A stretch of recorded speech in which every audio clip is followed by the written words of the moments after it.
क्या आपको पता है कि फूड पांडा, गोलूटलो, चीते आपको इतना डिस्काउंट कैसे दे देते हैं? या नहीं, जब कोई राइडिंग एप्लीकेशन आती है, उबर आई तो उबर ने आपको बहुत डिस्काउंट दिया, करीम ने डिस्काउंट दिए, अब जेंगो बहुत डिस्काउंट दे रही है। तो इस वीडियो में हम समझेंगे कि स्टार्टअप्स की वैल्यूएशन क्या होती है, स्टार्टअप्स को इन्वेस्टमेंट कैसे मिलती है, उनको किस किस टाइम पे इन्वेस्टमेंट मिलती है, कंपनी के पास पैसा आता कितना है और कैसे आता है कि वो उन कस्टमर्स को बेनिफिट में डिस्काउंट दे देते हैं। ये सब कुछ हम जानेंगे इस वीडियो में। सबसे पहले इस डिस्काउंट को कवर करने के लिए अक्सर साइट पे ब्रांड भी पे कर रहे होते हैं। वो डिपेंड करता है कि जिस कंपनी के थ्रू आप डिस्काउंट ले रहे हो उनका बिजनेस मॉडल क्या है, ठीक है, वो किस तरह उनको प्रिविलेज कर रहे हैं, किस तरह कस्टमर को प्रिविलेज कर रहे हैं और किस तरह अपनी सर्विस बीच में इंक्लूड कर रहे हैं। लेकिन आज जो मैं आपको इस वीडियो में बात समझाना चाहता हूँ वो है वेंचर कैपिटल के ऊपर, जो इन्वेस्टमेंट रेज होती है नए स्टार्टअप्स के ऊपर।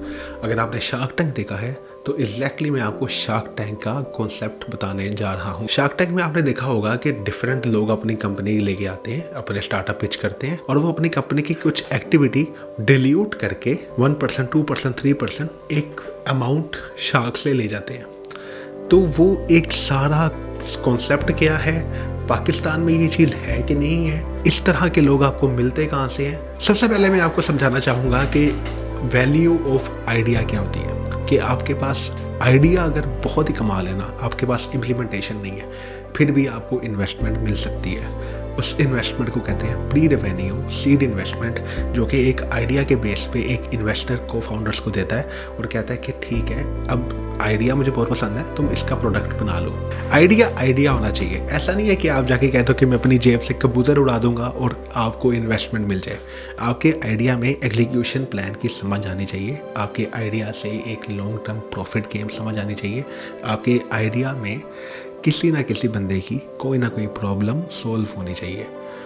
तभी आपको सीड इन्वेस्टमेंट या प्री रेवेन्यू पे इन्वेस्टमेंट मिल सकती है। दूसरी बात, आपने प्रोडक्ट बना लिया है, आपको पहले किसी भी वेंचर कैपिटलिस्ट ने इन्वेस्टमेंट नहीं दी या आपने ट्राई नहीं किया, अब आपने एक प्रोडक्ट का एक प्रोटोटाइप बना लिया, एक प्रोडक्ट के ये मेरी प्रोडक्ट है और ये इस तरह काम करेगी और ये इस तरह से लोगों को बेनिफिट देगी। प्रोटोटाइप के ऊपर भी प्री रेवेन्यू इन्वेस्टमेंट ही मिलती है, लेकिन उसमें आपको इन्वेस्टमेंट मिलने के चांसेस ज़्यादा होते हैं क्योंकि now you have done something. ये नहीं है कि आप वर्बली जस्ट बातें कर रहे हो कि सर जी मैं ये बनाऊंगा, मैं वो बनाऊंगा। Now investors have some faith in you कि यार तुमने प्रोटोटाइप बना लिया है तो तुम इसको प्रोडक्ट भी बना लोगे। वैल्यूएशन की गेम क्या है, पैसे की गेम क्या है, बड़ा पैसा कहाँ पे है? बड़ा पैसा होता है जब कंपनी बड़ी बन जाती है, जब उसकी वैल्यू इंक्रीज हो जाती है। Value increase sales, revenue, profit सबके साथ होती है, लेकिन हाई वैल्यूएशन वाली कंपनीज भी बिक जाती हैं। आपने देखा ही है कि ट्विटर बिक गई थी, करीम बिक गई थी, तो बड़ी वैल्यूज पे भी जाके कंपनी एक्वायर्ड हो जाती है। लेकिन आपको ये वैल्यू सिस्टम समझना पड़ेगा कि वैल्यूएशन मिलती कैसे है, कंपनी को एवेल्युएट कैसे किया जाता है कि उसकी एग्जैक्टली इस टाइम पे क्या वैल्यू है। वैल्यूएशन निकालने का तरीका क्या है?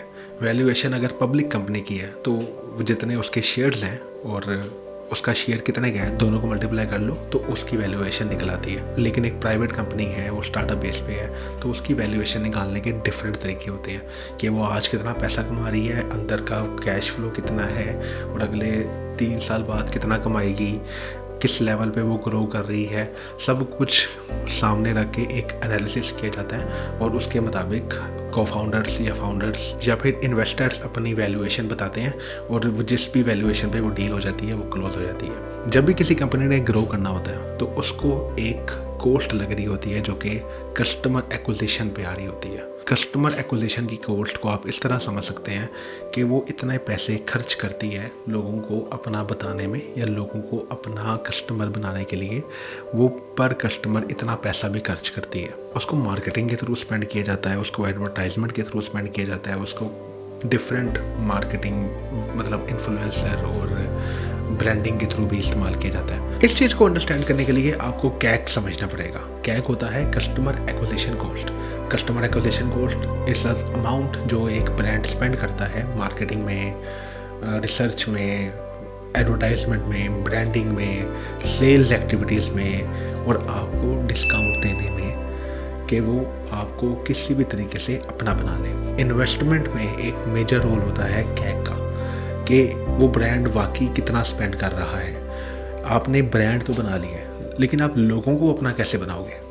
आपने फूड पांडा तो बना लिया, आपने रेस्टोरेंट्स ले लिए हुए हैं, आपने कस्टमर्स ले लिए हुए हैं। आप कस्टमर को क्या वैल्यू दोगे कि कस्टमर आपके थ्रू बाइंग करे, डायरेक्ट बाइंग ना करे? लेट्स सपोज कि आपको एक बर्गर जो मार्केट से 550 रुपये का पड़ता है, अगर वो आप एक स्पेसिफिक एप्लीकेशन से खरीदते हो या किसी डिस्काउंट के थ्रू खरीदते हो, तो आपको वही बर्गर 300 में पड़ जाता है।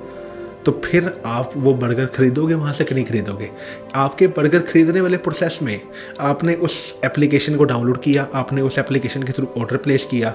फिर जब अगली बार आप कभी ऑर्डर करने लगोगे तो आपको पता होगा कि यार ये एक एप्लीकेशन है, यहाँ से मैंने पहले खाया हुआ है, तो आप दोबारा वहाँ से मंगवा लोगे। बेशक आप वहाँ से बाद में 600 का मंगवाओ, लेकिन आपको पता होगा कि यार ये एप्लीकेशन मुझे बर्गर पहुँचा देती है, इसलिए कंपनीज आपको डिस्काउंट देती है। अब बात करते हैं कि उनके पास पैसा कहाँ से आता है। तो मैंने आपको भी स्टार्ट में बताया था कि सीड इन्वेस्टमेंट राउंड चलते हैं, उनको इन्वेस्टमेंट मिलती है। जो भी स्टार्टअप होता है ना, वो किसी आइडिया पे बेस होता है। फूड पांडा से पहले कोई भी ऐसी एप्लीकेशन नहीं थी जो कि आपको घर बैठे डिफरेंट रेस्टोरेंट से फूड डिलीवरी की ऑप्शन दे दे, कि आप घर बैठे फूड ऑर्डर करो और आपको फूड मिल जाए। आपके पास इतनी सर्विस थी कि आपके पास इंडिविजुअल रेस्टोरेंट्स के नाम थे, नंबर थे, आप उनको फ़ोन करते थे, उनकी मेन्यू में से कुछ भी ऑर्डर कर लेते थे।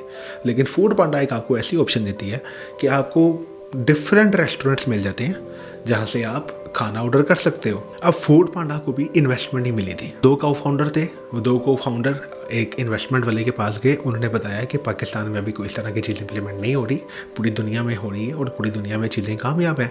जोमेटो है, स्विगी है। अगर मैं इंडिया की बात करूँ, इंडिया की बात मैं आपको इसलिए बता रहा हूँ ताकि वो बिल्कुल आपसे रिलेटेबल है और वो इस टाइम पे स्टार्टअप्स के दौर में बहुत आगे है, बहुत ही आगे हमसे। पाकिस्तान में अभी तक इस तरह की एप्लीकेशन कोई भी नहीं थी। तो फूड पांडा वाले ने इन्वेस्टमेंट पकड़ी, फूड पांडा वाले ने एप्लीकेशन बना ली, उसके पास रेस्टोरेंट्स आ गए, उसके पास थोड़ी सी बोलियां में कस्टमर्स भी थे।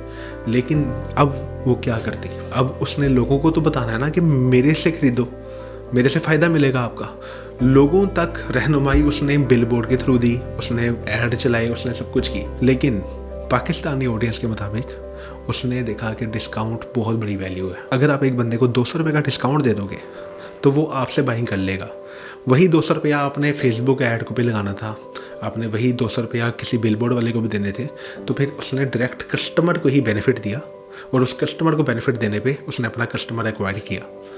तो इसी सारी वैल्यू चेन में स्टार्टअप एग्जिस्ट करता है। फिर कुछ स्टार्टअप बंद भी हो गए। एयरलिफ्ट ने बहुत ज़्यादा डिस्काउंट दे दिया, उनके एक्सपेंस बहुत ज़्यादा थे, उनकी इनकम इतनी ज़्यादा नहीं थी, इन्वेस्टमेंट ख़त्म हो गई, सब कुछ ख़त्म हो गया और ब्रांड बंद हो गया। इसी तरह बहुत से ब्रांड आए हैं पाकिस्तान में भी जो फ्लॉप होकर ख़त्म हो गए हैं। लेकिन कुछ ब्रांड हैं जो सस्टेन कर गए हैं, उनमें से एक फूड पांडा भी है। कुछ ब्रांड्स बिक गए हैं जिसमें से एक करीम भी है। लेकिन स्टिल पाकिस्तान में बहुत से स्टार्टअप्स आ रहे हैं। अगर आप लिंक्डइन पे जाते हैं तो वहाँ पे किसी भी वेंचर कैपिटलिस्ट की वेबसाइट देख लें, या फिर हम ही अपने पेज पे आपको डिफरेंट इन्वेस्टमेंट्स के बारे में या डिफरेंट नई स्टार्टअप्स के बारे में बताते रहेंगे इंशाल्लाह ताला।